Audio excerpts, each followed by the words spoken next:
Welcome, guys. Welcome back to some more videos. Your boy, the horror boy, here, hanging out with the legendary John Grande. I want to thank him so much for being back on the stream. How you been, man? Thank you for having me. I'm doing pretty wonderful, man. I had been wanting to get on a show with you. I also want to have you back on my show soon because I miss talking anything with you. We, believe it or not, everybody, we were talking like for a good 20 minutes before we just went live, just catching up and whatnot. We've been talking, on the old messenger from time to time, but getting on here on the streams, it's just, it's nothing better than talking to the horror boy himself, the true great one right there.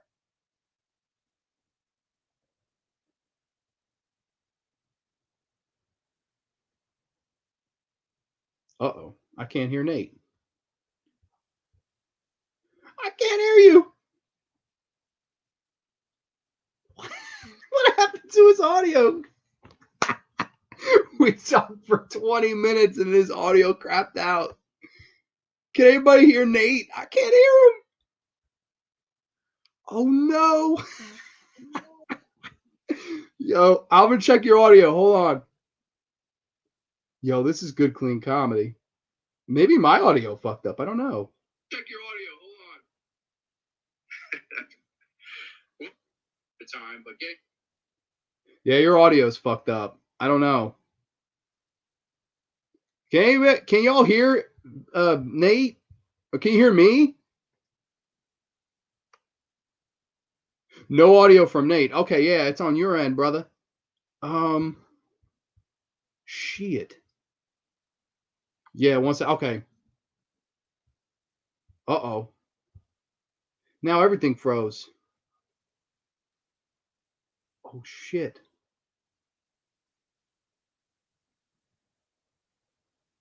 Yo, rest in pepperonis. What the heck happened? All right, Kappa, you try to take me down. You try to take down the channel. Kappa! Can you hear me now? I hear you, but my screen is completely frozen. Oh, it's frozen? Can you hear me? Yeah, you're coming in loud and clear. Let me check on here.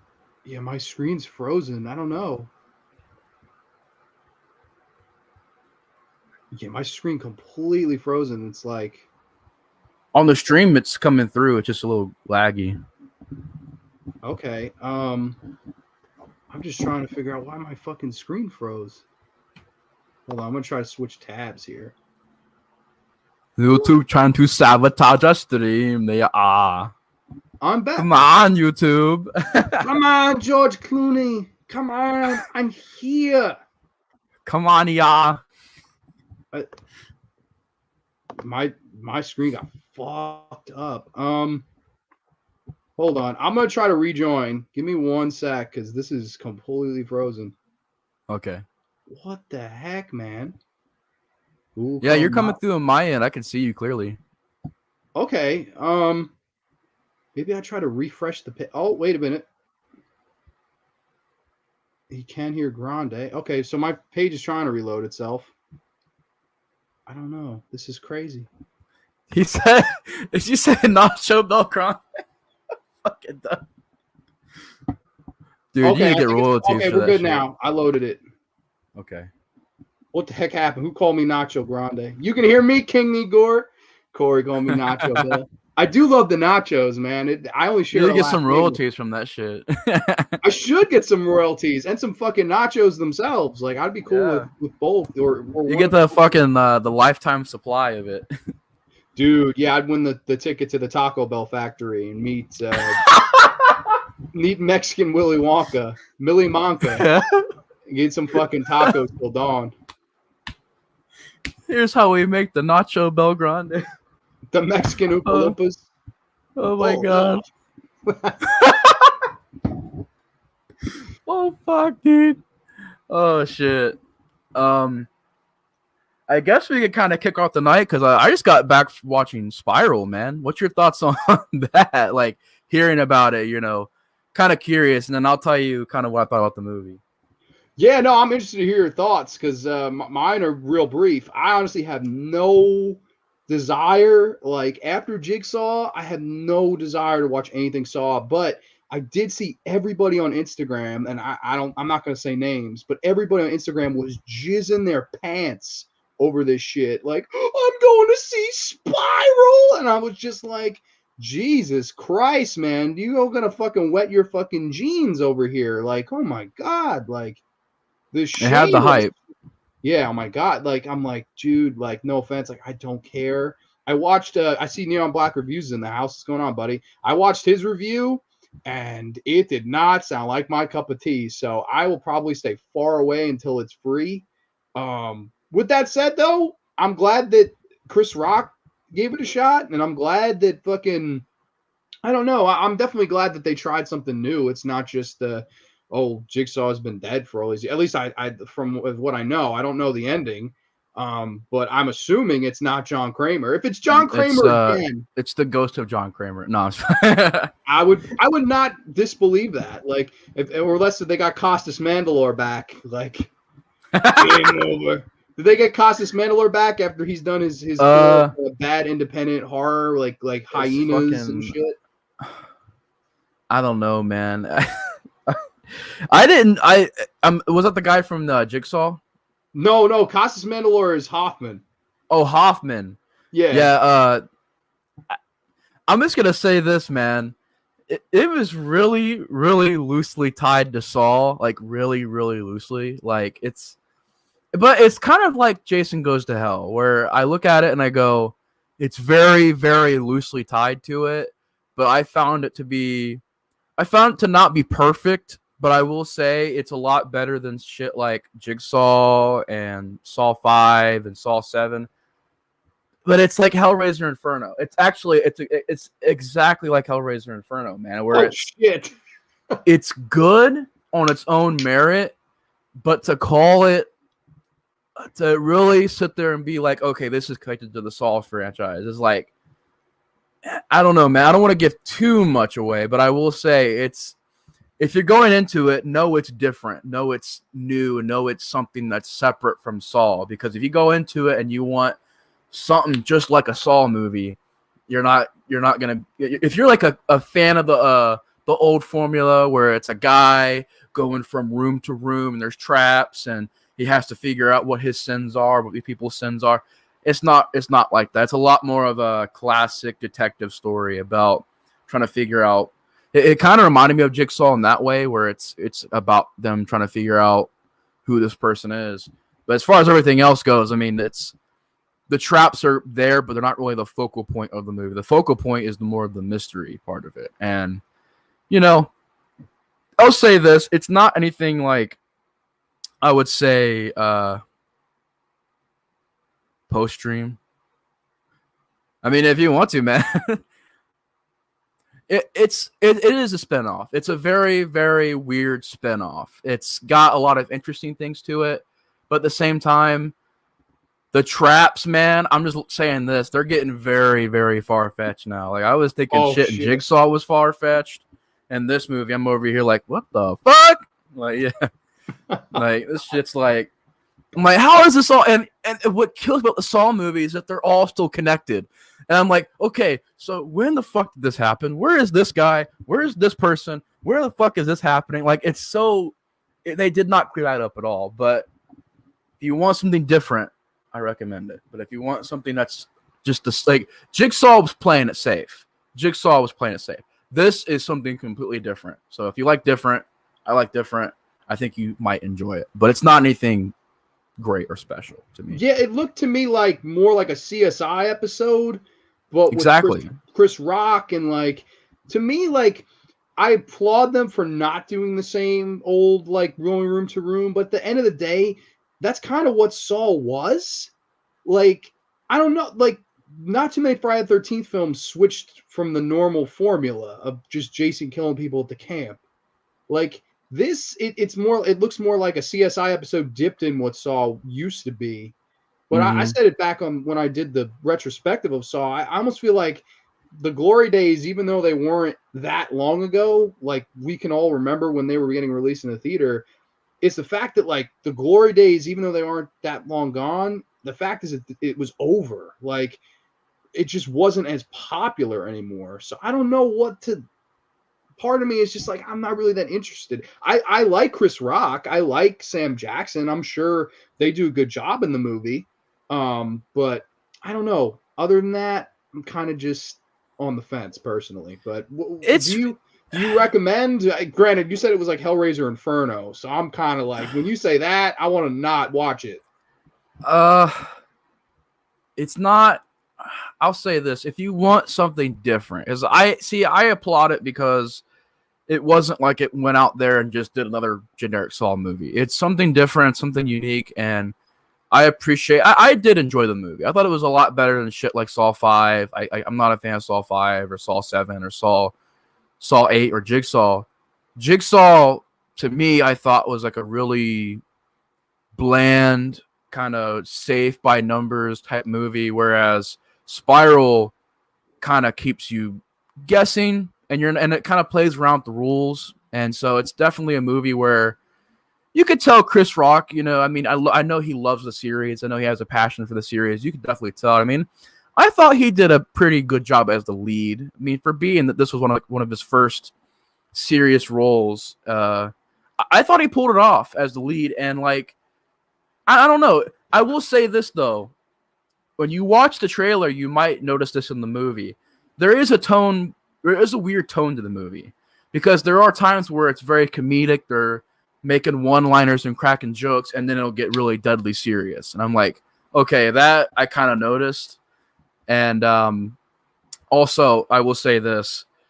For those who watch the movie, just pay close attention. I'm pretty sure you can find out who the killer is. Just when you're watching the movie, just pay attention really closely. As I called it about halfway through. That was also like something. Yeah, that I called obvious, it. I was like, yeah, I was like, oh, it's that person. And I was like, oh, shit, okay. Granted, my first pick was wrong. The first person I picked was wrong, but the second pick I had was right. So I was like, if you watch the movie closely, you could probably figure out, dynamic duo. Future tag team champions, your boys.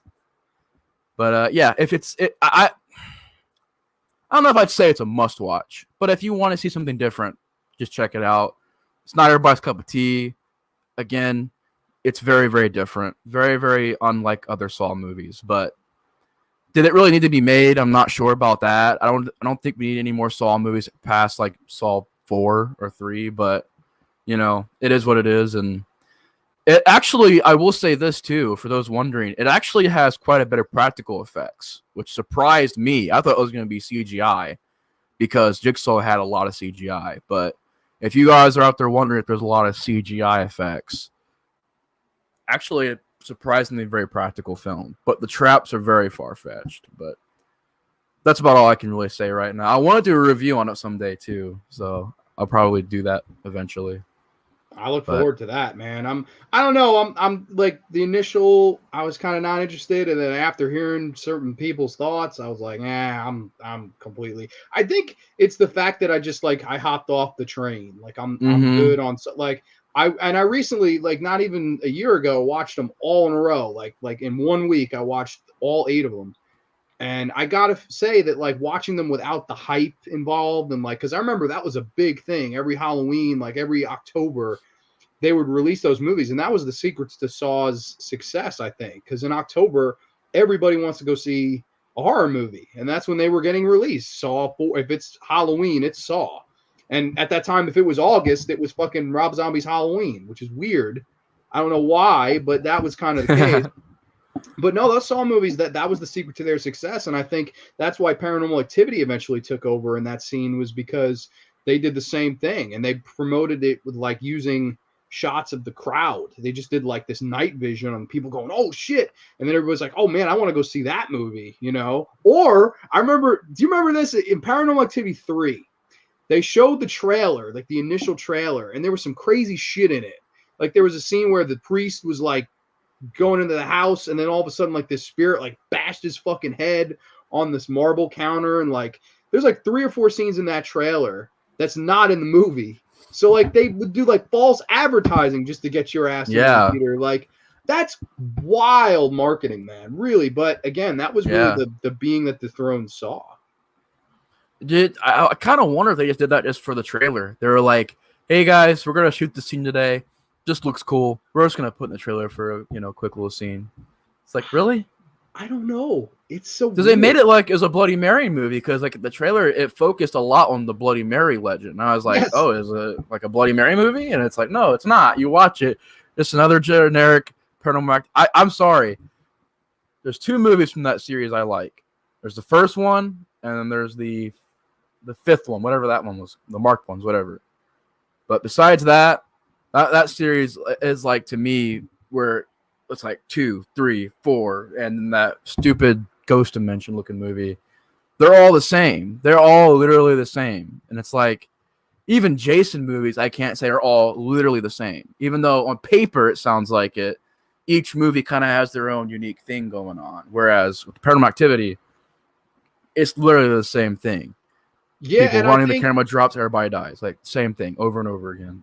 yeah, it's like, and that's what Saw was leading up to that. Like that's how I think one dethroned the other, because like that was from '04 to like '08ish. That was the thing, and then Paranormal Activity 1 came out and made a shit ton of money, and then just completely, like, you saw that Paranormal Activity's numbers were going up and Saw's were going slightly down by the time you got to like Saw 6. So then Mm-hmm. they ended that shit, and I thought for the good, like end it, like you had your run, you made a shit ton of money from a movie. The first Saw, what was the first Saw made with $1 million budget, and it made all this fucking money. You made all these movies on a micro budget, And what and was it made like 2 weeks?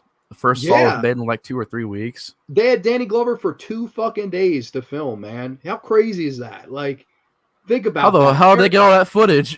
I don't know. They probably were just like, all right, motherfucker, we had you for 2 days. You're working 48 straight hours, motherfucker. I Yeah. hope you like All right. coffee, bro. Danny, over. All right, over here. Let's just scene. Okay, let's just going on in this scene.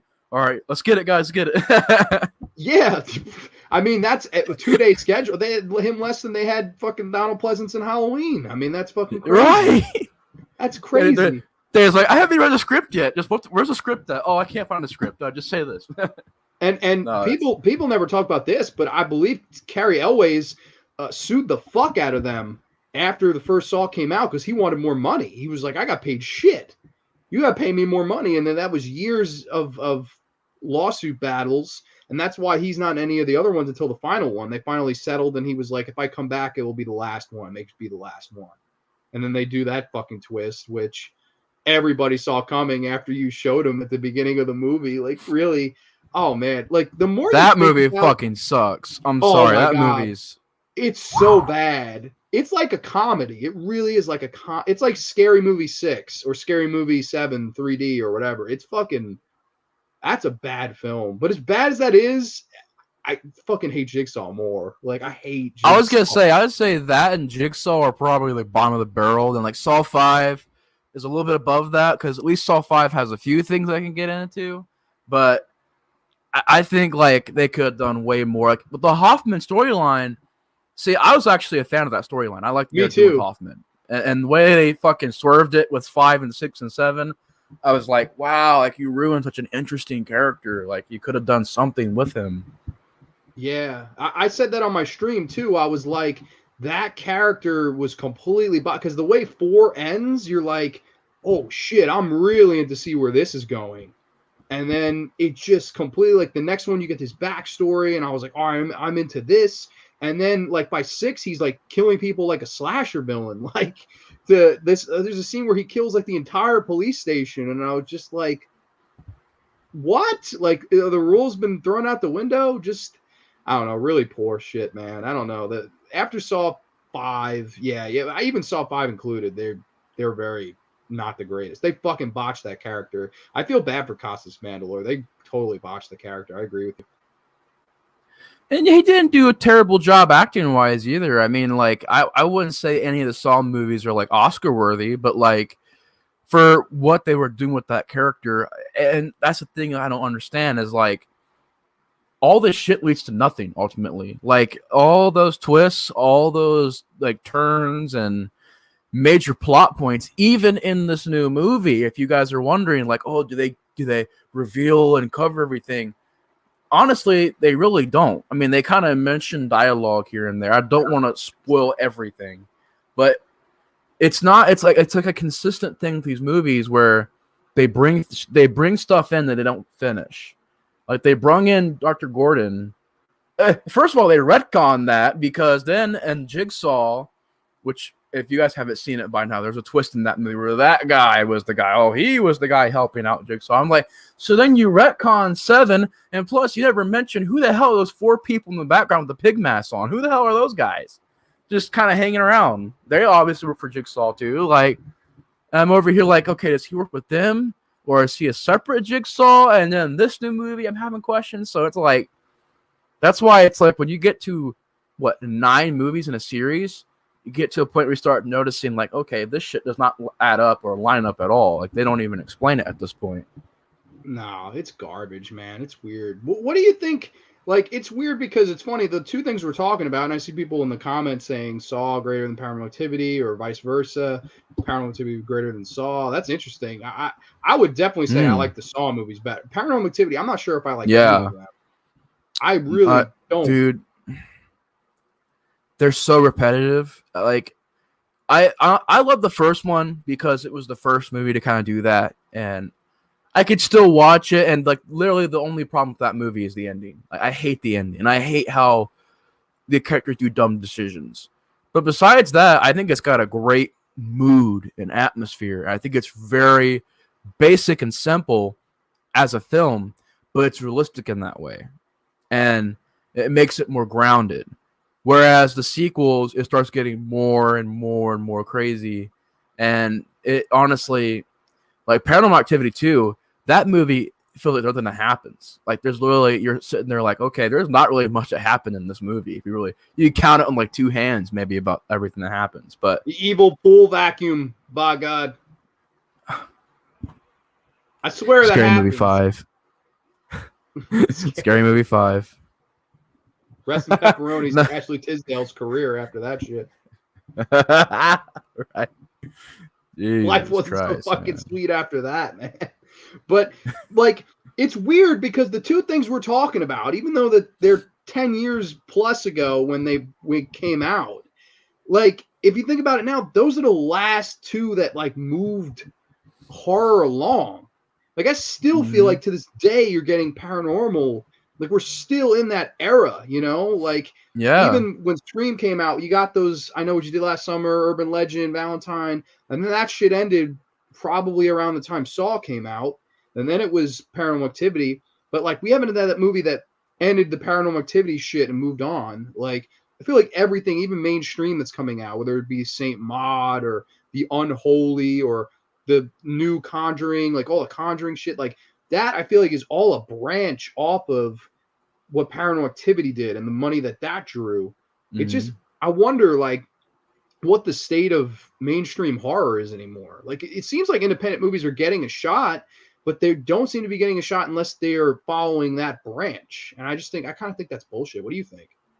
I definitely agree with you, man. It's a very repetitive formula that it's kind of like with the superhero genre. Like I love superhero movies, but when you're getting movies that are coming out and we have like 1,000 new movies coming out, and most of these movies are covering characters that really didn't need movies or don't need full-fledged movies or don't need 3-4 hour long movies.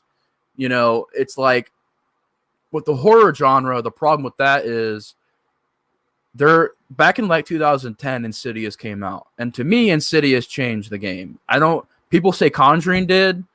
I like Conjuring. I love Insidious. I think Insidious is way more atmospheric and more suspenseful than Conjuring, even though I do like Conjuring. I love Conjuring 2, which people shit on. People shit on that movie. I never understand that. And yes, I'm hyped for part 3. But the thing is that Insidious style is still being done today.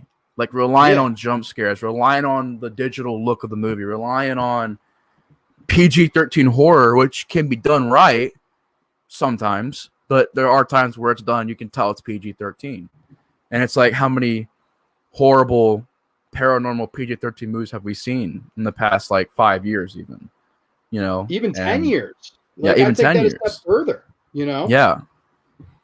Yeah, man. It's just crazy. And it's like you have that, and then on the side you have these really artsy horror films that come out. Like you have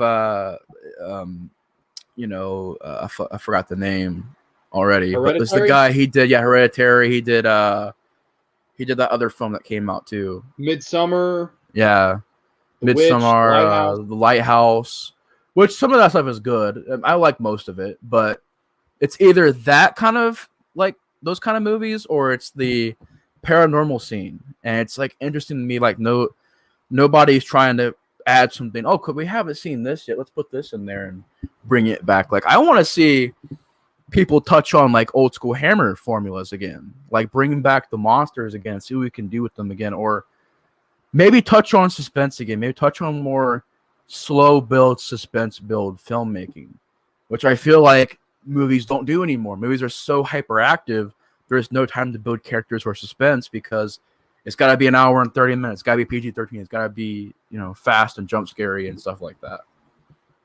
Yes, and I think that it hurts your film becoming organic. Like even that First Insidious movie, like the pacing of it is so well done, and the scare sequences are so well done. The story, I like the story too, but it doesn't even really matter in the grand scheme of things. It's just how organic that movie flows together. And I would even go a step further, like I was saying before. I don't know if Insidious gets the producing, the budget, whatever, because James Wan was coming off a flop with Death Sentence years and years before that, financially, and Dead Silence for that matter.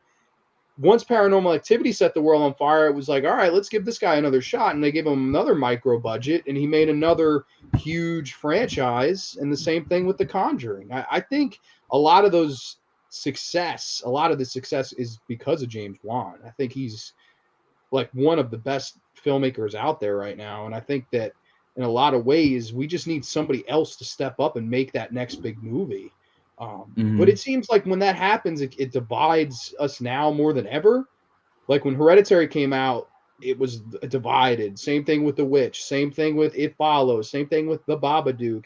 And like, I'll be honest, I'm on some of the right and left sides. There's somewhere I like, somewhere I don't like either. But man, I just wish we could almost all come together and just fucking embrace one new movie. But I think the problem is too, and you can answer this too. Do you think it's a fact that we're too hungry now? Like, do you think people are too hungry for that next big movie that they're willing to embrace that next big thing, even if it's not, even just because of the fandom and wanting to have that next big movie? Do you think we're too hungry as a society? I think so. Like whenever something's done nowadays that's like out of the box, that's different, that's unique. Despite the problems that it has, it's praised for just the fact that it's just different. And it's like, okay. It's like I'm pretty sure there are people out there that would say Spiral was one of their favorites. And I will say it's one of the better Saw movies. But I'm not going to sit here and say I'm going to give it 10 out of 10 and it deserves Oscars, deserves awards, deserves all that. I would just say I enjoyed it a lot. It was an entertaining time. It was a fun movie. And I even like when I watched Hereditary, I do strongly think that movie's great. I think there's a lot of things in that movie that if you love The Shining, I feel like that and The Shining are just that same tone, that same feeling of uncomfortableness that you get from The Shining, you get with that movie. But I'm not going to sit here and say it's the best movie of the decade and call it a full-fledged masterpiece to be untouched. I think that's also a big problem, is that, like you said, we're so hungry for a good movie that when one comes out, we're like, oh, it's this masterpiece that's absolutely untouchable. You like this movie? Fuck that movie. This movie's a masterpiece. Like, it's that kind of thing where it's like, I don't know why we can't just go like, yeah, that was a pretty good movie, or yeah, that was great. We gotta be like, no, this is fucking masterpiece. It deserves awards and stand-up ovations. Give it to this movie. Come on, give it to what? Do it now. Come on! Give it Oscars. It was edgy, different. Nah, but I don't know. It's like The Witch. I love The Witch. I really do love that movie. Legitimately, Me I think too. it's great. It's one of my favorites. But I'm not gonna sit here and go like, oh, you liked Oculus? Fuck Oculus. Watch this movie, or fucking, any of that shit. But like, I don't know, man. Like you said, it's a very weird time for horror. I do think that if it's just different, it automatically is a masterpiece. And it's like, some of these movies I see, I'm like, yeah, I like them, but like, I'm not gonna sit here and say they're masterpieces. Like the Babadook, I like it. It's okay. I don't know why it's called a masterpiece. It's like one of those movies for me where I watched it. I was like, I like it. Don't get me wrong, I like it, but I don't know. Yeah, I think it's tough. It's just like, again, I agree with you. It follows. I remember walking out of the theater of that and being like, I hope that's the next thing. I hope there's rip-offs of this. Like that's when you know that like I'm crazy. Like, because I wanted people to go, hey, let's fucking rip this off, try to make money. That's what I wanted from it, and it never happened because I think personally it just divided too many people. There were the people like, and I know for a fact, John Carpenter put the fucking movie over and said, this is as good as something I would have made. And then everybody was like, oh, no, even people that love John Carpenter were like, no, this is bullshit. A sexually transmitted monster, you're a fucking idiot if you like this. And I know I've talked to several people that believe that. And I mean, that is what it is. But like you said, those same people turn around and go, oh, Hereditary is the greatest, scariest horror movie of all time. And I'm just like, did we watch the same movie? But to each, I guess it's the old saying stays true, to each their own. I just wish, like, because if you think about it, all the great horror movies ever, very few of them have the people that go, oh, this is overrated. Like, was there anybody really in 1984 that said, oh, Nightmare on Elm Street's fucking overrated, this is a piece of shit? Like, no, it was liked, loved universally then, and it's like loved universally now. It's weird that like we can't seem to just come together and be like, all right, we like this, because I think so many people want so many different things. I mean, that is what it is, but it's interesting because I think if we want that next big moment, we're gonna have to fucking agree on something, and I just don't see that happening because it hasn't happened in like 14 years. It's wild. It's really interesting. I absolutely agree, man. It's one of those things where it makes you wonder, like, okay, what is that next? Because usually, like, you look at it, people go, well, slashers were invented in the '80s. I'm like, not necessarily. You look back, slashers were before the '80s. I mean, hell, there were slashers in the '60s, the '50s, '70s. The difference is they're very obscure. They're very like that wasn't what was popular at the time. So what the '80s did was look back on the '70s, look back on the '60s, and movies like Psycho, movies like the Argento slashers, the Fulci slashers, which we call giallos, of course, but very strong influence on slasher films of the '80s. I feel like with today's films, everything's trying to be the same. It's like, oh, we got to have that paranormal aspect. Well, I can't just have movies that are very realistic and grounded, make it about a real thing, not have to be paranormal, or do something that's never been done before. I feel like if they do that, take risk, that will be the next big thing. But I feel like mainstream horror right now is just playing it way too safe, and it's all the time. And that's why I like different stuff. I can't stand when something is just a copy. Like it's just a simple copy, send it on to the next thing. I like movies that go, nah, let's play around with this. Let's do something different here. We'll do something right here. Maybe add something over here. Maybe tweak this a little bit. Mix it unique and different. That's like with remakes. Some people prefer remakes that copy the original completely. Some hate remakes that just go off on a left turn.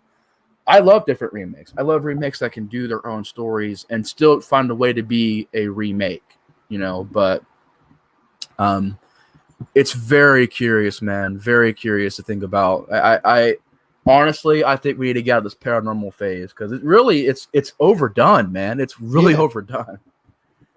It's brutal. It's like it's just too long. We've been too long on this fucking road. It's like I appreciate some of the movies that spawn from it. Like we were talking a few of them, Conjuring, Insidious. Those are two I really love. I think it's time to move the fuck on. It's just Yeah. I don't know when that's gonna happen now. Like I thought, and this is going back to high school days. I thought the movie was coming then. I'm fucking a year and a half out of college now, and it still hasn't happened. So like I honest to God, don't know because you've got like you said, the A24, the artsy stuff. You've got the fucking Blumhouse, which I pretty much think all those movies are fucking bad personally. Same. one out of maybe two that I like. Fucking, and then you have all the indie stuff like that's coming out now, like, and they're getting slight decent releases, but at the end of the day, I don't know, just not enough. Not enough noise, not enough. It just every one of them seems to be average. You know, it's kind of a shame. And Ty Jimbuk, I'm doing good brother. Thank you for asking. Yeah, man. It's one of those hard things to call, and it kind of transitions me into the something else I don't know where the hell this has gone in the past 10 years. Fucking pro wrestling. Oh, What the shit. hell has happened to pro wrestling, man? It is so unidentifiable now. Like, I'm over here looking at fucking the results of, because for those that didn't know, this Sunday was a pay-per-view from WWE called not Backlash, but WrestleMania Backlash, because they had to get WrestleMania in there to sell some more views. That's just how I feel. You're kidding. Was it really called that? It's WrestleMania Backlash. Like they called it last year. It was Extreme Rules, the horror show, Night of or Clash of Champions, blah blah blah, Gold Rush, or whatever it was called. Like, I don't know, man. I heard some silly idea. Okay, so get this: Army of the Dead. Zack Snyder's Army of the Dead sponsored Backlash. And so the lumberjack match happened, and I seen a picture on Instagram of zombies in the ring devouring the Miz or something like that, because I guess he lost. Yeah. WCW much? What the fuck has happened to WWE, man? I'm really curious. Well, I had an answer. Zombies! But after hearing that, we can't just go off that. Like, what in the hell? So you're telling me that they had a battle royal tonight, and then the Miz got eaten by zombies after? Did I hear that right? It was like a lumberjack match, and the lumberjacks might have been zombies. I didn't see it yet, but I seen a picture on Instagram. It looked like zombies. Because the Army of the Dead, John. Because the Army of the Dead. Because it's starring Blue Tista? Dave Bautista, who looks like Pitbull now. Oh my god, dude. Oh, dude. I don't know, man. Shit. Dude, WWE has been so unwatchable. And it sucks because I want to get into it. I want to be like, yeah, cool. Something's coming up, great. And I look at the show and I'm like, man, there's only a handful of guys I care about, and the rest of the people are like badly booked. And it's just like, I don't know, man. I didn't even watch it because it's like predictable. You can go, yeah, that's gonna happen, that's gonna happen, that's gonna happen, that's gonna happen, and it pretty much did. So I don't know, man. Like, where do you think all this shit started, though? Because, like, I can tell you, like, my story as to how, like, the exact dates and shit where I stopped. But, like, where do you think that the shitball started rolling down the fucking snow hill and fucking just killed our fucking fandom? Well, I think it all kind of stems back to the PG era. And I feel like that's kind of where everything kind of started. But it wasn't like I'll watch PG era over today's stuff, because like today's stuff, I feel like what happened is, and I've talked to friends about this, they don't have any wrestling writers. They have a bunch of Hollywood writers, and you're having writers who have never watched probably wrestling or never had anything to do with wrestling writing dialogue for wrestlers, which doesn't make sense to me. And I think that also there's just too many cooks in the kitchen right now. There's too many people calling shots for WWE. And I'm over here like, when I watch NXT, that to me is pro wrestling. NXT is untouchable right now. NXT UK, that to me, I go, yeah, that's pro wrestling. Even despite the problems I have with AEW, I can watch that and go, yeah, that's a good respect to pro wrestling. When I watch WWE, particularly Raw, which is unwatchable, 3 or 4 hours of shit, you're sitting there watching this stuff and you're going, none of this makes any sense.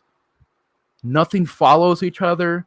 The storylines are not linear, and I think that where it stems back to is too many cooks in the kitchen, man. I think it started. I'd say I started around 2016 is when I stopped watching it full time, because I started noticing things. Like, first of all, they would tease they say, oh, if a guy gets over, he can get pushed. That to me is not true. I've seen guys get over that got demolished. Yeah. Alex Riley got over, demolished. Freaking so many guys got over.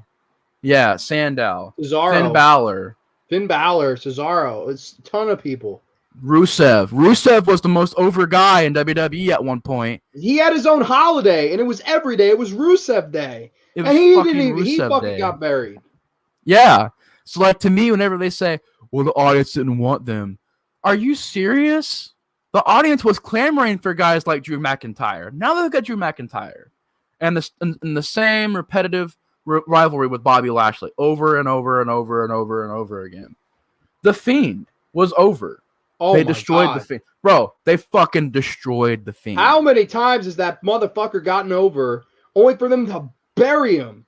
It's like a parody. It's like, oh, you got over again with a new gimmick because you're so great and creative at giving promos? Fuck you.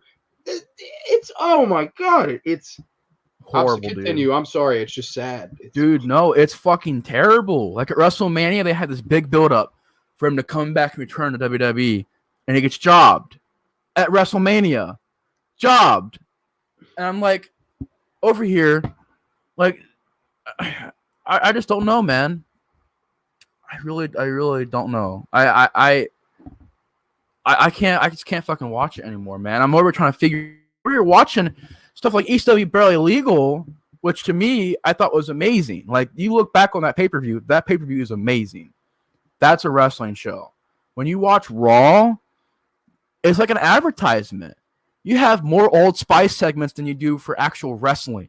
You have more sponsor segments than wrestling. And it's fucking like, there's so much talent in that roster, man. There's guys like Ricochet, Mustafa Ali, I would say like Apollo Crews, Sami Zayn, all that are underused right now, underutilized. Matt Riddle, cool dude, underutilized. And it's just like, I don't know, man. I had to get your opinion on wrestling as of late, and WWE in particular, just how fucking far removed it's gotten, man. It's just like, I have no fucking clue. I have no comment. I can't think of anything. I know. I don't blame you. Like, because I'll be honest, I've stuck through that with them through some fucking shitty times. Like, I swear to you, I was there when the Great Khali won the world title. I was there, and I said, you know what? Eventually he'll lose the title. I was there when fucking Jinder Mahal won the fucking title. Still stood by them. As shitty as that was. There's been so much shit. But the one thing that keeps me coming back always to, and not even just wrestling, I would say horror too. That's why they're like my two favorite things. It's like when they're great, there's nothing as good as those two to me. Like when you see a great main event or a great pay-per-view, or a great independent horror movie that had little buzz and you're like, oh my God, you want to tell every one of your buddies about it. That's the feeling I get when I see a good wrestling match too. And like, I feel like for a long time I stuck by them through some shit, but I think what really hurt them was mostly after, like, I'll say WrestleMania 30. At WrestleMania 30, they had Cesaro win that Battle Royal. And I'm thinking that's going to be the next guy they push. Like, he's over. They love him. If you remember, they put Paul Heyman with him. I was like, this is the next megastar. He can do it all. He just needs that promo. They gave him the mouthpiece known as Paulie Dangerously. And the rest should have been, to me, a title run or a big money main event match between him and Lesnar, maybe. They didn't do it. And I remember Vince came on the Stone Cold podcast and was like, oh, well, he's not clicking. There's something that's not clicking. If the entire audience cheers for this guy and he's over like Rover, what's not clicking? You got him the mouthpiece. What's not clicking? Same with Bray. How many Bray Wyatt got the Bray Wyatt character over like crazy. He lost every big fucking match till fuck it. We'll repackage him as the Fiend. He got that over. He got Alexa Bliss over as like this horror sexy chick. And then like you just said, they brought him back all this time and only to job at WrestleMania in a couple minutes. Right. Do you know what Jeff Hardy's doing? He didn't have a single match at WrestleMania. He's wrestling on a main event. Main event. Wrestling. Who did he face? Was it Mustafa Ali? two guys that should not be on main event, and it's like you're over here, especially Mustafa Ali. Yeah. I think they shit on the young talent like crazy. Like, and another match, the match that really pissed me off was when they brought Goldberg back and he beat Lesnar. Yeah. And I remember saying, this is a disgrace if Lesnar doesn't beat him in a minute. And the other way around happened. Goldberg beat him in a minute. And I said, you just let a 50-year-old man come into your company, shit all over it to impress his fat son. That's what you fucking did. You had Goldberg come in and shit on your roster, beat the man who conquered the Undertaker's streak in a minute because he wanted to impress his fat titty son. All because of him. That's why I don't watch wrestling anymore. Hell, he never saw me win the title, so he had to come back and beat the Fiend too. And all these dumb marks. Oh, I love Goldberg. Fuck you. You don't know what the fuck you want. Anybody that stood and cheered for him and went, oh, WCW, this is Atlanta in 1998. Fuck you. Holy shit. Yeah, It's dude. Bullshit. Fucking preach it, bro. It's fucking, that's the anger we feel all the time when we're watching this shit, man. Just like, why? Like, you built up Drew McIntyre. That's why. To impress his fat son. If I ever see his son, I'm going to fucking give him a wedgie, super kick him, and run away. That's what I'm going to do. All right? Fuck his son. I hate his son. John, it's for all the kids. He wants to teach the kids how to be strong, like how to stand up for themselves. Then get his fat ass in a weight room. Bullshit. Oh my fucking God. Yeah, I want to impress my son and carry him around the ring and take his shirt off. Tell me how you really feel, Bill. Come on. Holy shit. Oh my sorry. God. I'm sorry. I was out of line. I'm sorry, but fucking no, man. Right? It's fucking like when that happened, man, and like they made Goldberg the face of their company for a minute, and I was like, why? He's sharp less than Brock Lesnar. He's like fucking the opposite. 50 years old. Yeah. You can see the dust on his head. His name is Bill Oldberg. Trying to put over his son. He can wrestle 90-second matches and he can't cut a promo. And he's main eventing WrestleMania. And everybody's telling me I'm crazy because I want to see Chris Jericho and Kevin Owens, who had a fantastic storyline. Fantastic. You got a friend in me storyline, and you just made the list and the Festival of Friendship. That shit wrote itself. And you let that piece of shit come into your company, wide his fucking legs open, and take a shit on you for money. It's a disgrace. It's a disgrace. Anyone who stood by that, you should be ashamed. You should really fucking be ashamed. You're entitled to your opinion, but be ashamed of your opinion. All right? That's what I'm telling you. They for real to me anymore do not know. They do not know wrestling. They do not know what they want. And that's the thing that I get tired of as I was watching it. And like anymore, I don't watch it. I skip pay-per-views now. I was watching pay-per-views for a good minute. Now when I'm seeing shit happen where I'm like, I can guess every single outcome, or you have some silly ass shit, like when the fucking Miz comes out with fucking Easter bunnies to say, get it, guys? Get it? Because he's Bad Bunny? Did you see the Easter bunnies? Isn't it fucking hilarious? No, it's fucking stupid. No. And then you had that one storyline with Roman Reigns and Baron Corbin. I think it was Roman got chained up to this fucking the ring post or whatever. And a fucking dog mascot came out and dumped dog food all over Roman Reigns. Oh God. Because he's the big dog. So they fucking put dog food on him? What the hell? Oh my God. John, it's just bad. Horrible. It's bad, John. It's fucking Vince Russo, WCW bad. I'm fucking going there. It's that bad to me. Like when you watch it, you're like, dude, what the fuck does this have to do with anything? Like these matches are all pointless. They have stupid outcomes and storylines. Like, what the fuck is the point of any of this? Like, that's what you're wondering when you're watching these matches and stuff, man. It to me it isn't the level of WCW. It's just like SmackDown's watchable. People say SmackDown is fantastic because it's better than Raw. I'm being honest. It's watchable. Raw is the flagship show. It is fucking embarrassing. It is embarrassing, dude. Just look up clips, bro. Look up clips. listen to how they act and how they read scripts, and just how unauthentic it is. It is so fake. And then people are like, well, of course it's fake. It's wrestling. It's fake. It is so fake. When you listen to them talk and you watch everything, nothing at all is believable about Raw anymore. And this is the show that had Stone Cold Steve Austin. This is the show that had fucking Batista and Triple H and John Cena and Edge and all these guys come through and give us good matches and good storylines. And then you got nowadays where it's like, I can't even tell you what rivalries are happening. They break up Retribution, debuting them week. They break them up within not even a year. They debut the Hurt Business, which is like one of the most popular and hot tag teams on Raw. But then the year they get debuted, broken up. I don't understand it, man. When you got AJ Styles on the sideline of tag team champion, oh yeah, I love that. When you got him on the sideline as a tag team champion, on the sideline, it's Omos who's the star of the tag team, not AJ Styles. When you're booking AJ Styles like that, there's issues, man. There is big issues, man.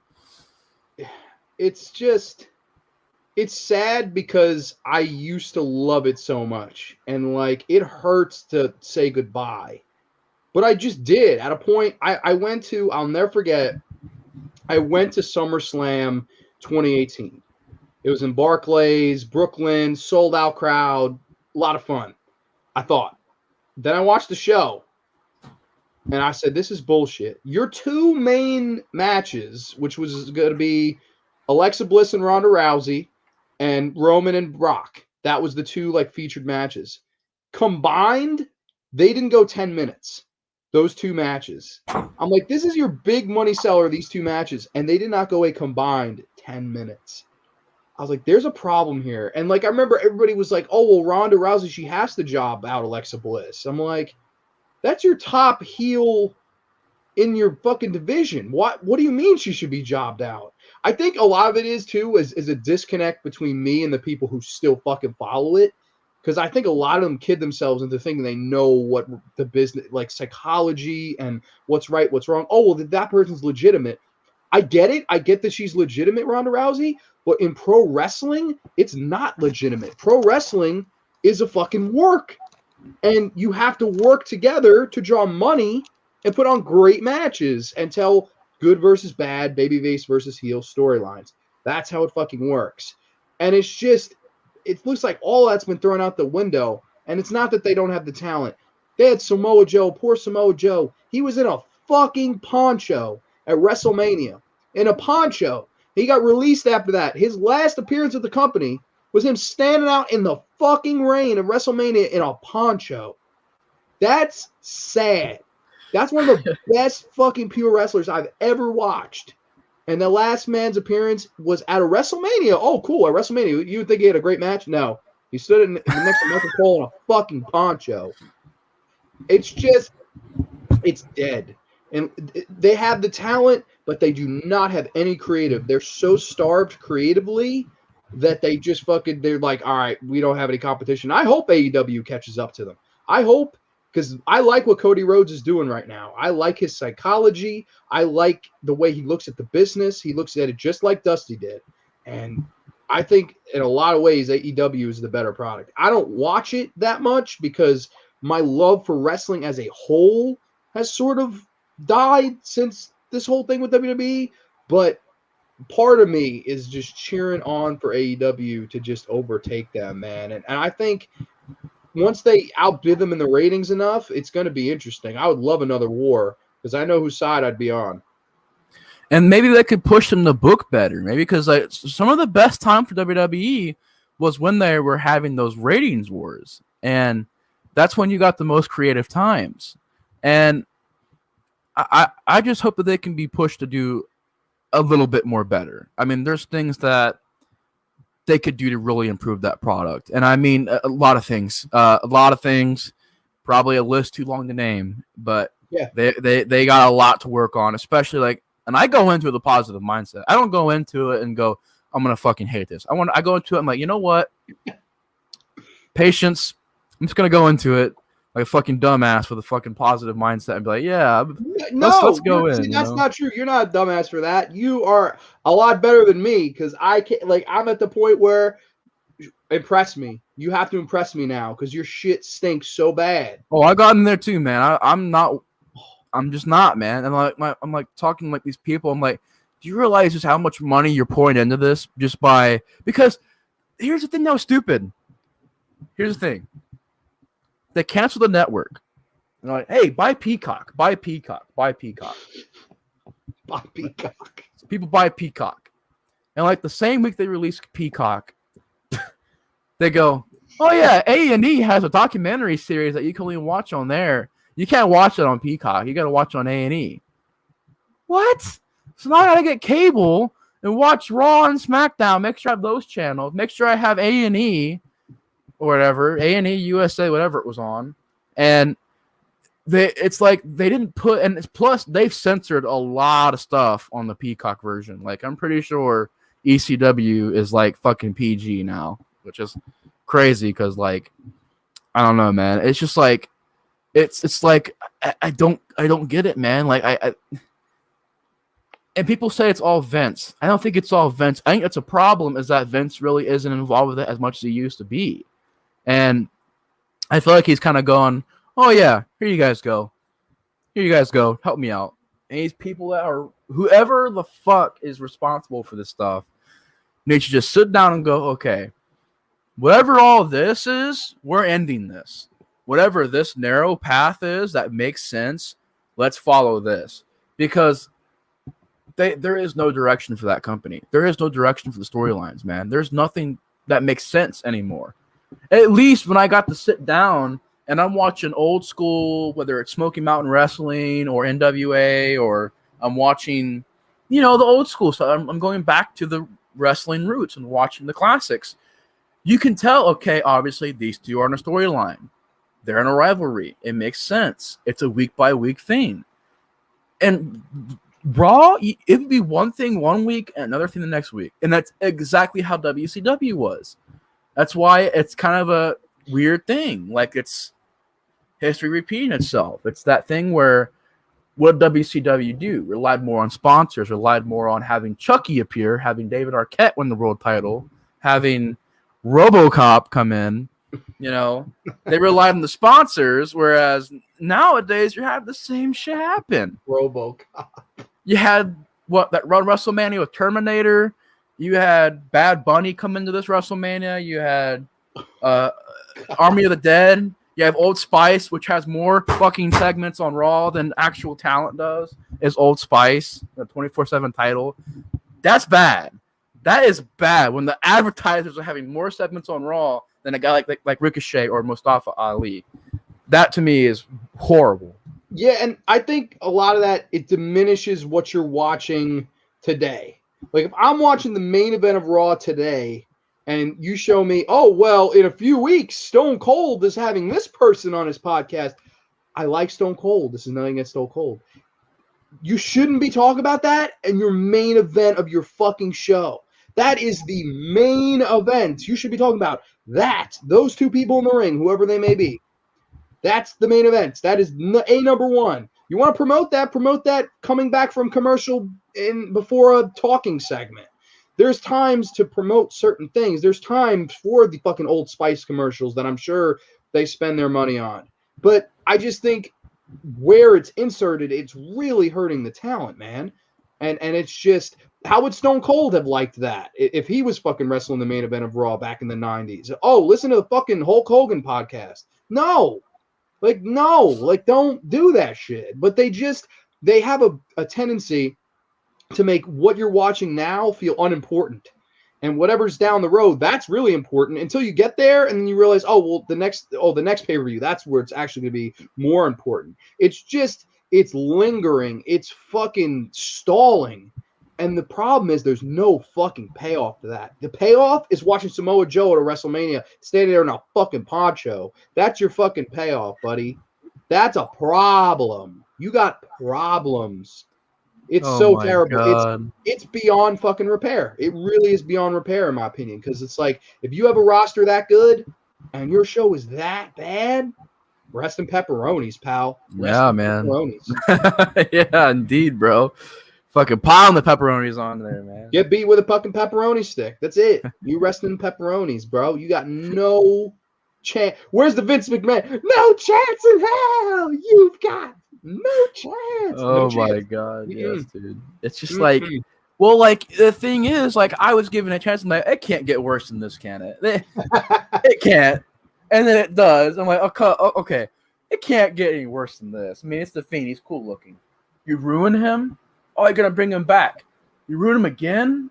Oh, you're gonna bring him back for a third time. You ruin him again? Are you serious? Like, it's they have so many cool ideas. They do. Retribution was a cool idea. Sure. It was something that was different. You had guys with chainsaws coming out and destroying the ring and hacking the show. Like, you're like, okay, what is this? And then we're gonna give them all names. We're gonna give them some bad costume, like they're going to cosplay for fucking Mad Max, whatever. And I'm like, what the fuck is going on here? And then they made Mustafa Ali the lead of the leader of the group. Cool. And then you get nothing to do.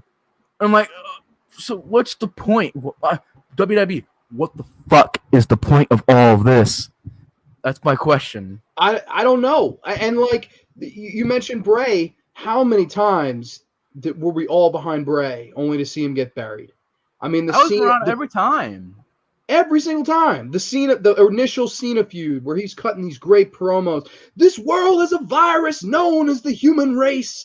I loved those promos and talking about how John Cena was a thoroughbred horse and the people love him, but I'm here to silence him forever. That was great. Lost that match. Okay, well, he'll rebound certainly. Next WrestleMania, they job out to The Rock. The next WrestleMania, he jobs out to Randy. The next WrestleMania, he's in a weird, like, I don't even remember. It was so fucking strange. Like, I can't even explain what that match was, the second match with Cena. And then this year, you have another feud with Randy thinking, okay, Randy will return the favor because he puts everybody else over. He put Jinder Mahal over. And he fucking loses to him in a minute, too. And the whole program, even though I love her and she's hot, was to put Alexa Bliss over. Yeah, that's the whole point of that whole thing. I like me some Alexa Bliss. Don't get me wrong. But what the fuck? Like, how many times can that guy get back? And of course, the main one, the Goldberg. When he was the Fiend and he kicked out of 100 finishers. And then they had Goldberg beat him in Saudi to impress his son. And then that was... I just, like, what were they thinking? Like, oh my God. Like, how many times do you want to impress him? Oh, it's hard. Because I don't like that guy. Oh, okay, Bill, you can drop him. They just desperately, I think, wanted Roman versus Goldberg because of the spear versus the spear. Yeah. And I think they were like, oh, Fiend, thanks for getting over organically and we put the title on you, but we're going to need that back now and you're going to lose it to a 50-year-old man who's going to wrestle for 90 seconds and he might hurt you, just like he almost fucking paralyzed The Undertaker. But good luck, buddy. Like, you just leave your talent out there to die, man. It's just... Oh, man. It's like sad, too, because these people bust their ass to get there. And they impress. And they do great. But the one guy he pushes right now that I think, deserves it, I think he's the guy, is Roman Reigns. And he is the guy. I agree. Got a good gimmick. He's got a good look. He's finally found himself some promos he can do. And he's found himself in the ring. But as far as other people, like Drew McIntyre, you have him beat Goldberg. You have him beat all these people, like Brock Lesnar, beat all these guys. And then you have him just drop the belt to Bobby Lashley because some BS the Miz pulled. Like, that's how you end that. You don't have an end in glory at WrestleMania. No, you end it at some elimination chamber at the end of the night. It's like, I don't know, man. I'm trying to see here the result here of these matches. Why do you think, this is a question I actually been wondering, and I didn't plan to ask this, but you kind of made me think of it. Why do you think after 15 years they finally decided to put the belt on Lashley? Like, what? Like, because it's weird. It's like they never had faith in him. They liked, I think Vince liked his physique and liked, like, they did the Battle of the Billionaires with him versus Umaga, but it never seemed like Vince saw him as a world champion until now. Like, why do you think that is? Like, why do you think he finally said, hey, it's been 15 years, I might as well pull the trigger on the guy? I have no clue, and the way they did it was out of nowhere. Like, it was Yeah. no build up. It was like, okay, he lost the US belt. Same night he gets an opportunity at the world title. Or at least the Miz wins it and he gets an opportunity the next night. And I'm like, when did this get built up? Okay, you want to give it to Bobby Lashley? Cool. Build it up. WrestleMania, he beats Drew McIntyre. Build it up, you know? But no, they decided to pull some, and I don't know why. I really don't, because like without a mouthpiece, Bobby really can't say much in the promos. I mean, he's not like over here. I'm not saying he's horrible on the mic, but he's one of those guys where if he has a mouthpiece, it really benefits him. Like Brock Lesnar, he has a mouthpiece, he's good to go. But why it doesn't work for me with Bobby, and I'm a fan of Bobby. Everybody hates Bobby, but I think Bobby's great. But the problem with it is it was out of nowhere. And you dethrone Drew McIntyre, who was built up this entire time just to get into a throwaway type thing where now Drew McIntyre is stuck in the mid card again. Well, I mean, he's main eventing still, but like he's kind of stuck in that weird zone where they're not really sure what to do with him anymore. And it's like, it was so out of nowhere. I can't even explain to you how or why they decided to do that with Bobby, because the Raw ratings, they're like really low right now. He's not really given much to do on the show at all. Like no segments that I can remember, no lines that I can remember, nothing really. I have no clue, man. It's like they just wanted to kind of, let's just change it, and I have no clue why. I really can't tell you why they did it. And I've watched clips of it, and I still can't. And then they have them break up the Hurt Business, which makes no sense at all to me. And it's just hard to follow. It really is hard to follow sometimes, most times. Yeah, I think a big part of that, too, is they never have a plan moving forward anymore. No. Like, it's a big problem because back in the day, like, I remember they always said, like, when Macho Man won the title, that the plan was that night made that, okay, next WrestleMania, Macho Man versus Hogan, and we have a year to build this up.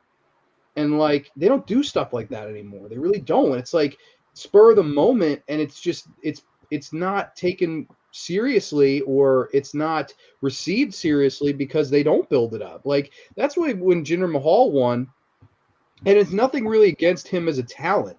It really isn't. Like, from my standpoint, it was just too out of nowhere to me to really just be like, oh wow, this is a big deal. Like, to me, that how you build that up is how they did with Mark Henry in the Hall of Pain. Was every pay-per-view he'd take somebody out, and I put him in the Hall of Pain and all this shit, and they built it up to where now I'm challenging for the title. I'm a big son of a bitch, and I'm challenging, and I'm a big deal. I'm a big threat. He wins the belt, and that's it. Like, that's your payoff. Like, there's a build to it. Jinder Mahal, I don't even think he was on the pay-per-view prior to when he won the belt. Like, and the same thing with Bobby Lashley. I don't even know if he was on Elimination Chamber or pay-per-view or whatever. Like, it's just too spur of the moment. It's too, like, let's shock you. And, like, I get there's certain times in history where that worked. Like, it worked with Brett when he won the title from Flair in Saskatoon. It won, worked with JBL somehow, which that never should have worked, but it did somehow. Just, I think because JBL is a good talker, and I think he somehow salvaged bad writing. But man, it seems like they just put these guys in horrible positions. Oh, tomorrow you're the champion. Well, what? Like, what is my motivation? What is my? Oh, okay, at least I have this faction with me, right? Oh no, we're gonna break them up too. Like, it's not fair to the performer. It's not. And like, I can make fun of. Trust me, when Jinder Mahal was the champion, I made fun of him plenty. But at the end of the day, I don't even know if it was really his fault. Like, it was more management's fault and more. I don't know what my plan is, but you're gonna figure it out. And like, that's not fair to do to a talent, in my opinion. Yeah, I totally agree, man. I'm with you. Like, it just seems like they're just so, maybe they're just so like, I forget what that word is, but on the spur, on the moment, they're just too spontaneous. That's the word. They're too spontaneous with their storylines and their writing. They don't focus on the long-term booking. I don't even know if they do long-term booking anymore. No. But it's all short-term. And when you have all short-term, all these storylines don't, and I don't count. Okay, I don't count this as long-term booking. We're gonna have this happened a lot back in this year. Bray Wyatt versus Finn Balor. Then no promos on Raw, no segments on Raw. All right, next pay-per-view. Bray Wyatt versus Finn Balor. All right, no promos, barely any segments. Next pay-per-view. All right, Bray Wyatt versus Finn Balor. Extreme Rules match. Like, that's not long-term booking. I don't know what the fuck that is, but that's just to me like random same matches over and over and over and over and over again. Like, that to me is not long-term booking. Yeah, It really isn't. And my thing is, even when they try long-term booking, it seems like they just botch it. Like this Ray and Brandy thing I feel like it's been going on forever. And like that was your payoff? I don't know how long the match was, Grant. I didn't watch the show, but I heard it was a job. It was quick in and out. Yeah, very quick. Like to me, if one RKO. If I'm a creative, how is that your payoff after building for that long of a time? How is it? Oh, this is all the shit we do week in, week out. All these promos we're writing for Bliss on the swing set and the story segments and Randy Orton setting people on fire and all that and RKOing Bliss, and it all led up to a 1-minute match. Like what? Like how do you have a year build end that quick? And that the wrong guy went over too. Like it's crazy how they screw something like that up. I see AJ in the comments says, I don't think they have the talent in that way to pull up something like that, a year build up. I don't know. I think they have good talent. I think it's just the writers can't hold anything for that long. It's just so poorly It's written. a severe backstage problem. It's severe people who do not understand. And I'm not talking that has to be this indie show, but even the basics of wrestling. You have stories, rivalries, you build it up, you have a good payoff. Who do the fans cheer? They cheer this guy. Put him over. For some reason, WWE goes, oh, they cheer him? Oh, he's not over. We'll bury him. Like, what? Like, that's their logic. Like, all the time they've had guys get over. Like, Dolph Ziggler was over. That dude was massively over. They give him the world title. Nothing to do. Nothing. Good moment. Good, great moment when he won that belt. One of the best moments. And nothing. Just drops it. I'm like, are you serious? You're just going to kill this guy? Even if you look at Daniel Bryan, when he won his belts, what did he really do in the long-term storylines? Either it was injuries, which granted you can't control, or it was just, all right, you're going to drop it to this guy. You're going to lose to this person. We're going to give you a couple segments on Raw or SmackDown, whatever. You know, whatever. It's like, I don't get it, man. Like, Drew McIntyre gave his best, and he still gives his best. And he still, to me, is one of the best talent in that company. And they just fucking pulled the rug under his feet. His promos were good. His style was good. Everything he did was nailed. He was the WWE champion. He was the guy. Him and Roman were the guys. But for some reason, and look at a guy like Braun Strowman. Braun Strowman over here having a rivalry with Shane McMahon. Have you seen Braun Strowman lately, man? That dude is like in his best shape ever. Like, the dude is a freaking tank right now, and he's being buried. And I just checked, and nope, retained by Bobby Lashley this pay-per-view. Are you serious? Drew McIntyre and Braun Strowman in a triple threat match with Bobby Lashley. Bobby still retained. It's just like, to me, I really don't understand it. And there are some fans, and this is cool if you think this, but there are still some fans that go, you know, well, I understand where it's going, and I still love it, and that's cool and everything. But I look at these storylines, and I'm just like, man, like, I feel bad for the people that stick around for it because people are having this hope, and I had this hope too when I watched it. Hope, hope, hope, hope, hope. And WWE constantly goes, no, sorry. Nah, oops, sorry. You watched for 8 hours this week? No, I'm sorry. Not a good payoff for you. Like, it just sucks that it happens. Yeah, and I got to the point personally where I was just like, I got to stop kidding myself. Like, I think the Hell in a Cell pay-per-view a couple weeks after that SummerSlam I went to, they had a Hell in a Cell ended in no contest. And I was like, I got up and I went, that's it. I said, I'm not watching this anymore. Like, that's blasphemy. Was that when Seth Rollins faced the Fiend? No, that was Reigns and Strowman. The cash-in. It was the cash-in. Money in the Bank cash-in. Hell in a Cell. Lesnar F5'd the both of them, and the match just ended. That nobody was put on top of anybody. It was a Hell in a Cell match that ended in a no contest. And I remember on the after show, this blew up virally. X-Pac was like, how the hell do you end a pay-per-view in a no contest? And they have not asked X-Pac back on any like WWE Network program or anything since he said that. I completely agree with him on that. I got up and I canceled my subscription. I was like, I'm done.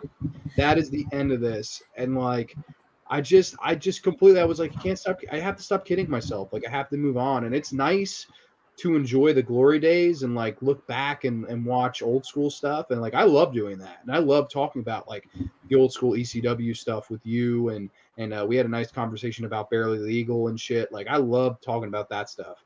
But like, to me, it's just next to impossible to fix it now because it's so broken. And like, I don't know. I had a question prepared for you too. I figured this would be fun. Okay.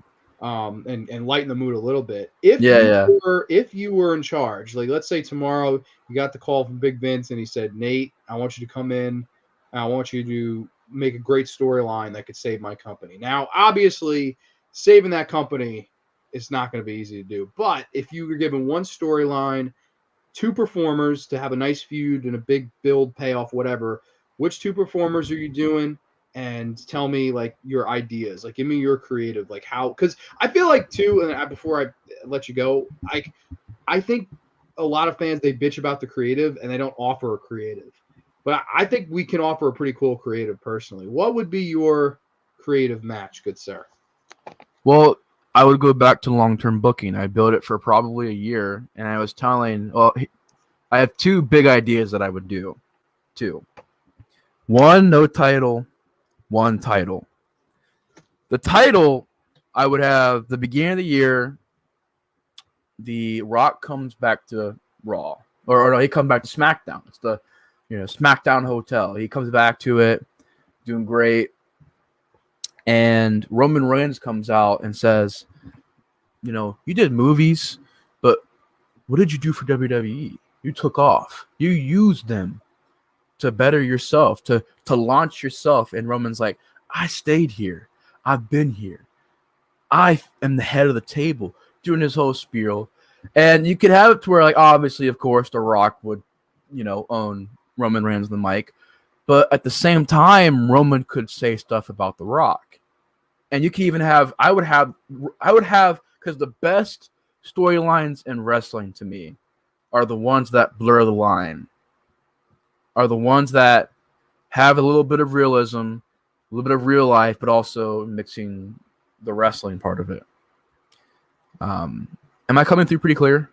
Yeah, I hear you perfect. Oh, okay. All right. There's sometimes whenever the stream goes long, it just glitches me out. But I would have Roman bring up the obvious stuff. Like, look at this company, look at what's happening. If it wasn't for our family, this company would be nothing. We put this company on the map, and then you abandon this company, you leave it. And you had this really emotional storyline where you have Jimmy, Jay, all the people in the Samoan dynasty form this faction against The Rock. And The Rock has to kind of form his own group against Roman and the Samoan dynasty and his version of this faction. And it's kind of Team Rock versus Team Roman. Roman's the guy who's the Universal Champ. And he's like, Rock, you've had so many things. You've won so many matches. You ain't touched this Universal title. You ain't never gonna know what it's like to dominate WWE like I have. And it'd be a good build to WrestleMania. It'd be a whole year of build to WrestleMania. Have a few matches here and there, teaser moments, faction matches, build up to a no-holds-barred match at WrestleMania. No time limits, no rules, full-fledged fight between Roman Reigns and The Rock. And I would have probably, if it were up to me, if I had future rivalries for Roman, I'd have Roman go over. If I had Rock come back and want to be the ultra babyface, I'd have him go over. But if ultimately I put Roman over, because in that moment Roman would become, to me, that would solidify him as the guy. The other storyline I had an idea for was involving Dominic Mysterio. Dominic Mysterio is really talented. I think he has big shoes to fill as far as being the next Mysterio to step up into the wrestling business. To me, the best way he can do it is that Rey Mysterio goes, "Hey, Dominic, I can't keep doing this forever. I want to pass this mask down to you. I can't keep doing this." And he's like, "At WrestleMania, me versus you, whoever wins gets to keep this mask." And you have a really emotional storyline. You have them working together to beat people on SmackDown.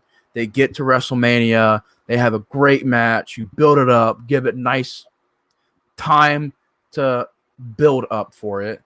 And the match ends. Dominic pins Rey. Rey unmasks in front of everybody, the whole WrestleMania crowd. Dominic grabs the mask, and he just tears it to pieces. Cuts it up, tears it up, rips it up, throws it on the mat. And then he punches his dad in the face. Oh, says, shit. It gets a microphone and goes, "I'm not filling your shoes. I'm getting my own shoes." Yeah. And fucking pulls out this badass Dominic Mysterio custom-made mask and puts it on. Yes. And you have Rey Mysterio having a rivalry with Dominic Mysterio for the rest of the year. That's how I would do that storyline. That's cold. Take notes, WWE. Take notes. I did not see that heel turn coming. I thought it was going to be like I hand you the mask and they hug and they cry. But then just a fucking clothesline and just be like, "I don't want this fucking mask." That'd be amazing. See, I think that's the smart thing too. Number one, that was unpredictable because a lot of people would think, "Oh, well, there's no way that Rey's son's going to turn a heel on him," and then bam, that happens. I really like that. And I like the family aspect of the other feud, The Rock and Roman Reigns. I think both of those would be interesting mashups. And I don't mean to be mean to Edge or Daniel Bryan, like that match, but that match this past year, I feel like they threw it together. I don't feel like there was any. I think when Edge won the Rumble, people were like, "Well, what are they going to do with this?" And it just completely didn't work. And that's why I think they added Bryan in. I think they were like, "We screwed up. We don't know what we want to do with this. Just throw him in here now." And now the marks will cheer for some. I really think that's why they did it. I really truly think I think somebody said, "You know what? If they boo them both, we'll fucking throw him in there. They'll never boo him." That's completely what I think what they did with that. But as for me, I have one idea, and it does involve Mr. Roman Reigns again. But I think, when I look at him and the reason why a lot of people don't like him and a lot of people call him a failure and all this stuff, I completely disagree. I really do. I like him with Kevin Owens. I thought they had some great matches. I think he had some really, really fun stories with Ambrose, Rollins, Lesnar, Strowman, some really good feuds, some fun feuds. But I think the one that they never really went enough into, because the matches were dynamite, even though there was never really a feud, was him and Finn Balor. So I'd have Roman Reigns this past. He comes back from WrestleMania. He's chilling on SmackDown, and he says, "Well, there it is. I beat your boy. I beat Daniel Bryan. I beat the Yes Man, and I beat the Rated R Superstar. 10 years, all the 10-year emotion and all the work and hard work and everything that he put into coming back, and I shut them both up. I beat them both so bad that I pinned one over the other." Because there's nobody left to challenge me. There's nobody worthy of being the next big guy or beating the big dog. And then all of a sudden, Finn Balor returns to the main roster. If he hasn't already, I don't know. I actually haven't watched, so I don't know. I think he's in NXT, right? Well, your audio cut out again, brother. But I can go in the meantime. So basically, you have Finn Balor come out, and Finn Balor, interrupts Roman Reigns. Yep. And I don't hear you. Oh, maybe now? Say something? Can you hear me? I hear you now. Okay. My thing keeps unplugging from my microphone. I apologize. Oh, no, that's fine. No, I was like, oh, shit. For a minute, I didn't hear you. Yeah, he's in NXT, though. He's still in Okay, NXT. I thought so. But I have Balor come back to the main roster, and I have him go, wow, would you look at this? You know, and I have him cut a really, like a CM Punk promo, like just basically airing his grievances. This company didn't think I was good enough to even be on the main roster. You know, I won the title, my first big pay-per-view match, and because of an injury, my entire life went into a downward spiral, and he can go all off on that. Like, I never recovered from that injury. They may have brought me back. I may have won a big match here or there, especially one against you, but I never was able to reach the pinnacle that I know I'm capable of. And I'm here tonight to challenge you for that title. And I would have Roman just laugh him off, be like, dude, you just came back from NXT. You're nothing. You're not worth my time. I just beat a Hall of Famer, and I beat the man who literally started an entire Yes movement at the same time at WrestleMania in the main event. Like, you're not worth my time. Get out of my ring. And I'd have Heyman, you know, talk him down and stuff. And I'd end that segment there. And then you could really go off on this. Be like, Balor has to prove himself as this ultimate babyface. You can book him against some tactical heels and stuff like that. And I would just have them mirror and parallel each other over time. Like keep teasing that the match is going to happen. And then maybe Balor goes out there, wins the Rumble, and he's like, well, you can't deny my challenge now. And I'm here to prove that I'm every bit as worth as great as you are. And I know that a lot of people say you got handed stuff on the silver platter, but I'm here to take the silver platter and bash you over the fucking head with it. And I would have this amazing payoff match at WrestleMania where Balor would go over. And then psychology-wise, the big thing with wrestling now is psychology's not as much in it anymore. I would have the big bad heel, Roman Reigns. I would have him actually shake his hand out of respect and raise his hand and be like, you know what? I didn't give you enough credit. I completely overlooked you. And here you are. You beat me in the biggest stage of them all in front of everybody, and now I respect you.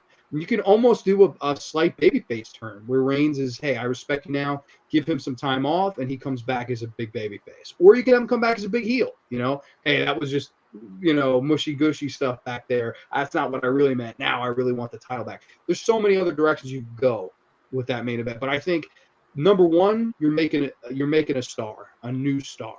I think that's the biggest problem now is let's get this part-timer. Let's get that part-timer. Let's get Goldberg back. Let's get Lesnar back. What are they doing?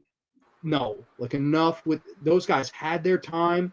It was nice when it lasted, but now it's somebody else's turn. And I think that if you gave Finn Balor that shot, I think he'd take the ball and run with it. And I think they'd be able to tell quite a good story because even though their styles are so different, I think they mesh really, really well together in the ring. And I think Heyman would be able to tell great stories, man. I think those two together would be amazing. Yeah. I think it's believable too. Like Finn Balor as the NXT champion right now is like, you know, one of the best NXT. I think he can main event. He can be the main event. I'm pretty sure he can. And when he became Universal Champion, they were ready to give him the ball. So something happened in between that time and when he left. I'm not sure what it was. I remember Vince was like saying like, "Oh, he's not over yet." And I remember how Finn Balor would get on Twitter and he'd post clips of the crowd going, you know, like whenever he would do his dun dun dun, like his dance, not dance, but his pose. Yeah, the crowd. I know what you're talking about. Yeah, and he was saying, apparently I'm not over or something like that, and he was basically saying like, yeah, right, I'm totally over right now. Do you not see my merch? Do you not see the crowd? Do you not hear it? Do you actually listen to this audience you supposedly listen to? Again, cut that CM Punk promo, and I think a lot of people would be like, yeah, this is bullshit. We're with you, Finn. And automatically you create that heat for Roman because Roman, in the eyes of a lot of those same people, oh, he's handed everything, you know? And that's how a great storyline could start. Exactly, man. I think with Finn, and not just Finn, but everybody, stop scripting their promos. Now, I understand setting, you know, okay, don't say the F-bomb, don't do this stuff, but don't script their promos. The promos right now are so unauthentic, and they sound so forced, and that's because they're all scripted. Give him the mic and let him go out there and be himself and show how good of a, like Sami Zayn always said, oh, Sami Zayn, his mic work is okay. No. His scripted mic work is okay. His mic work is amazing. He's actually really good in the mic. It's just they never really gave him time to speak. And I agree with you, man. That's such a genius storyline, and I think it'd be a great comeback because Finn Balor went back to NXT, conquered NXT again, came back to the main roster. Time to go all the way to the top. And it matches is perfect. I definitely see where you're coming from with that, man. And I think it's believable. As Finn Balor has been over for so long, you can even have the Demon come back and face Roman Reigns. And it'd be a big build-up. The big dog versus the Demon King, Finn Balor. That's a build-up right there. That's such a good sounding match. Yeah, that's your main event. And I think in a lot of ways, as much as it would be to put Balor over, I think at the same time, that's the guy Roman needs to work with. Like, Exactly. all respect to Edge, all respect to Bryan. Like, I see Balor as the guy that can really make Roman have that 5-star match. I really do. And I think that it's a believable matchup, and I think there's so much there. What's going on? Oh, Gid Dahmer's here. Gid Dahmer, good brother. Boy Gideon, my boy Gideon. It's cool seeing him again. And they do try with Roman Reigns. Like, they did give Roman Reigns and they gave Cesaro a shot at the Universal title at this pay-per-view, which I thought it was, even if it doesn't win it, it's cool they actually finally, SmackDown to me knows at least a little bit about what fans want. It's Raw that when you watch, and even SmackDown's not perfect. There's still problems with it, but Raw is just unwatchable to me. It is an unwatchable product. And I will say this, like if they were to build that up and do it, it'd be an amazing story. I think it would, like you said, it would give him somebody, young to work with, fresh, new talent, new guy to get over, so that you don't just have Roman Reigns and nobody else. It'd be Roman Reigns and Finn Balor. Yeah, and I think a lot of things now too is like they don't have a lot of programs where both guys benefit. I think that would work because people would say, "Hey, Roman just had a great 5-star WrestleMania match, and at the end of the match, he admitted that he was wrong and that he did have respect for the other man." And I think that would really go a long way into people going, "Hey, I could buy this guy as a babyface now," because I think he had to turn heel at least this once to prove that, like, all the shit that he got talked about him before was just that. It was just shit. Now this guy's proven, he's established, he's won big matches, but like I think that next big thing would be for him to put somebody new over, and then at the end to just immediately turn babyface. And then I think you got two really great stars that you could do business with again down the road, no matter what you want to do with it. You could have Balor feud with other guys, and then you could be like, hey, I want my rematch. And you could do that big SummerSlam rematch. But I don't think you should also diminish the people in between. Have a great feud in between with Balor and some other up-and-comer, just to give, like a Matt Riddle, give somebody a shot. I think that's the biggest problem. It's just not enough new guys getting that big shot at the torch. It's just Exactly the same old stuff. It's like they only care about the main belts. They don't care about anybody else. Like the IC belt, I don't hear much about that. The US belt, tag team belts, even the women's division is like they don't really do much with it. It's just kind of rinse repeat type stuff. The only thing that they really try to do anything with is the main belts. And it's like when you have a 3 or 4 hour show plus a pay-per-view plus extra stuff, you got to fill in that time. And it can't be all just the same stuff. But I'm not sure, man. It's hard to say with that kind of stuff. Although there are guys that I think could have a great match with Finn Balor after he gets the belt. Mustafa Ali, I think, could go after that belt and have a really good match with, Ricochet. A lot of these guys can go after the belt and have a good match. Because here's the thing. If Roman, let's say, and let's just hope this doesn't happen. Let's say Roman can't hold that belt. Let's say he gets injured or something like that to where he can't hold the belt anymore. Who's their next guy to take that belt? They really haven't built anybody up for it. So That's a risky thing. It's really risky. As even back then, Hulk Hogan, if he got injured, you still had Macho Man. You still had guys who could take over. Nowadays, you really don't have that. And when Austin got hurt, it was Rock. Like you don't have a good number 2 guy. We were talking about this in the chat. Like you don't have a good number two. You really don't. You don't have that guy that you're like, oh, okay, he's lying in the weights. Like, no, like they usually with that now, they just pick somebody at random. Like, oh, you're standing here, you're in good shape. All right, you're the champ. Bobby Lashley, you're the champion. Jinder Mahal, you're the champion. What? Like, it's just, and that hurts your product. That really, and I think it diminishes your new talent because you bring in all these part-timing people for the big matches. It's like, oh well, Brock Lesnar's facing. Didn't he face Ricochet at a pay-per-view? You buried him. And he buried him. It's like, dude, like that should be a big deal. Like, if you're going to have the match, you're just going to do that. Like, what is the point of that? At the end of the day, it's just a payday for Brock. It's not. Ricochet doesn't gain anything from it. He's hurt from it, if anything. It's not. It kind of I got ruined this his big- career. Like after that match, he didn't have anything else to do for the rest of the year. That's a travesty because the guy's a great talent. And, I think what they thought was, oh, we're throwing this guy in a great position to build off of this. But in the end, I think they almost threw him into the shark cage and threw away the key. Like, it's just, it's sad because you see it happen to so many guys. And that's why, like, when I hear fans that still watch it, they'll come up to me and go, oh, you see they brought Matt Riddle up. And I'm like, yes, but what gives you any inclination that they're going to do shit? Like, okay, they changed his name to Riddle now. The same thing with Zayn. Same thing with Owens. Granted, Owens had better fair shake than pretty much any of them. But still, I mean, it's just so many proven failures that they didn't know what to do with. And it wasn't really the talent's fault. It was their fault. Bro, the day they ruined EC3 and Austin Aries was the day I realized they can ruin anybody. Like, yeah.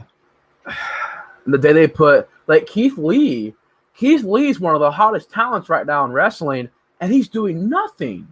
Absolutely nothing. He's incredible. He's my hero. He's out of shape, but he does some of the most athletic, acrobatic. He is phenomenal talent, and they don't do shit with him. It's like, oh yeah, it seems like they all have them like beat Orton. Like they had him beat Orton, they had Riddle beat Orton, and then they're just like, oh well, he beat we tried, and it's just like, no, you didn't. Like you didn't put him in a fucking program. Like yeah, I could go and beat Randy Orton tomorrow night. He's still Randy Orton. He's true though, but he's still Randy Orton, and I'm still nobody. Like it's not like a big thing the following week. It's like, oh, okay, well, we had you beat Randy Orton, and we'll keep saying it until people forget about it, and then we'll fucking move on and not push you. It's like, why? Like, why not make money off of that? Like, they're a business that don't want to do business. It's fucking retarded. Like, excuse my French. Yeah. It is. No, I understand, man. It's like if you ruin EC3 and you ruin all these guys that have come up like they have Eli Drake right now. And Eli Drake is like one of the hottest talents in wrestling. And he's in NXT doing pretty good. But my thing is, what is going to happen to him when he moves up? What's going to happen to Adam Cole when he moves up? Or Gargano? Or I don't think Adam Cole will make it. I don't think Adam Cole is what Vince likes. Adam Cole's small. Gargano they ruin Sanity. If you can ruin Sanity, I have nothing else. They one of the most talented factions. Huh? Oh, yeah. Yeah, Neville, Emma, all these talent. And by the way, they fired. Yeah, they completely fucked that up. Oh, my God. Yeah. I feel so bad for her. It's like with Zelina Vega. You get a world title match, and then they release you.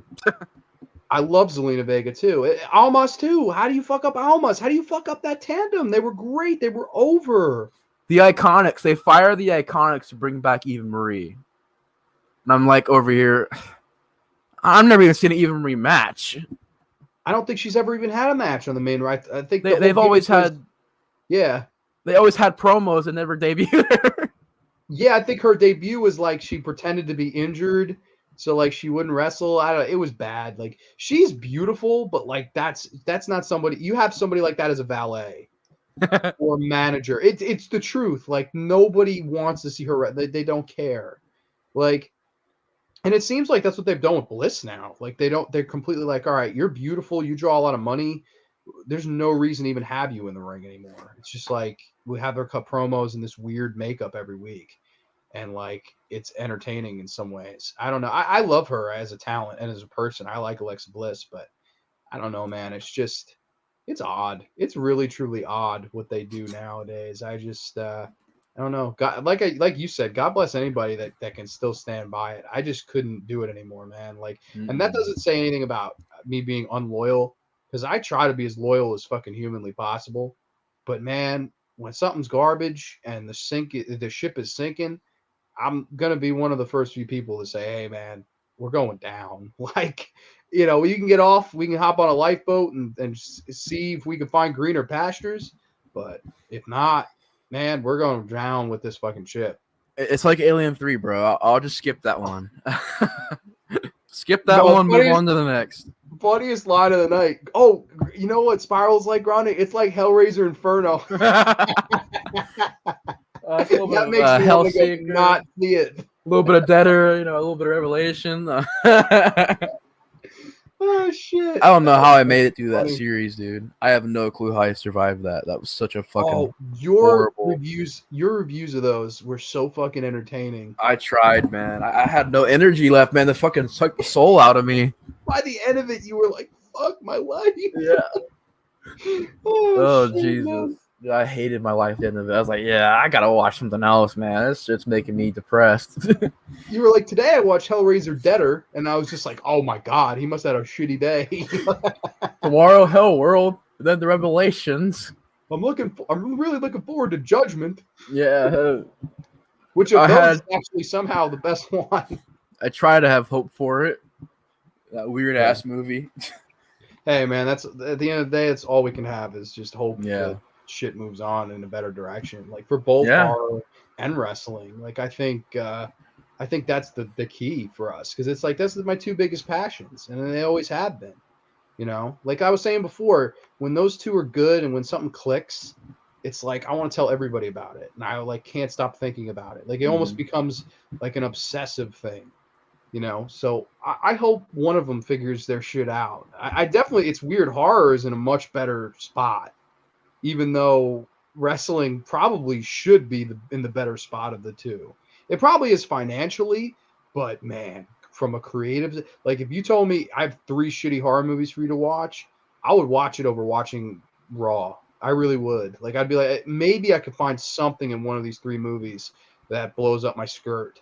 But on Raw, it's not happening. Unless Alexa Bliss has a fucking wardrobe malfunction. That ain't happening. Raw is snooze. Raw is sleepy time. Raw is soft. Yeah. It really is soft. It's just, there's no better word for it to me.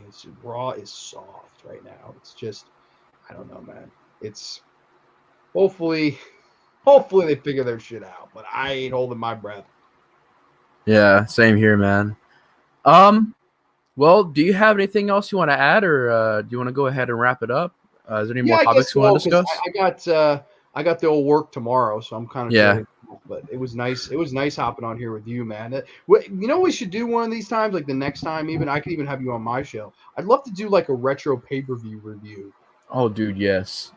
Barely Legal, bro. I would be down to talk about that, dude. Yo, I would be down too, man. What's your schedule like? Are you free at all during the week? I usually like to do my shows.